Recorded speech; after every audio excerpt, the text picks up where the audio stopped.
इगतपुरी तालुक्यातील शेवगेडांग येथे सामाजिक सभागृहाचे आमदार हिरामण खोसकर यांच्या शुभ हस्ते नुकतेच उद्घाटन करण्यात आले।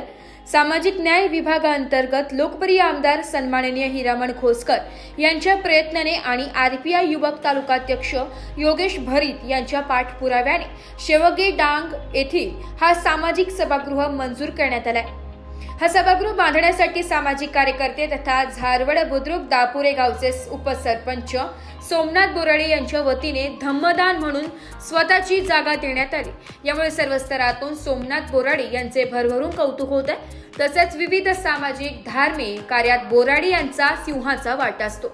दरम्यान यावेळी प्रमुख मान्यवर ग्राम विकास अधिकारी नीता कोळी, ग्रामपंचायत सदस्य संघटनेचे तालुकाध्यक्ष अनिल उन्हवणे, बौद्ध समाज बहुद्देशीय संस्थेचे अध्यक्ष विजय राज चंद्रमुरे, उपाध्यक्ष रवींद्र पवार, घोटीचे माजी सरपंच मदन रूपवते, श्रमजीवी संघटनेचे जिल्हा सरचिटणीस संजय शिंदे, टाकेगावचे माजी सरपंच मच्छिंद्र दोंदे, माजी ग्रामपंचायत सदस्य चंद्रकांत सोनवणे, राहुल जगताप, अतिश पंडित, कुंडलिक बोराडे आदी मान्यवर तसेच पंकज भरीत, दशरथ गांगुर्डे, अनिल भरीत, रोहिदास भरीत, योगेश भरीत, सतीश भरीत, सोमा भवारी, बाळासाहेब भरीत, सागर दिवेकर, लहू पवार, अजय काळे, विजय मोंढे, संदीप चव्हाण आदी शेवगेडांग ग्रामस्थ मोठ्या संख्येने उपस्थित होते।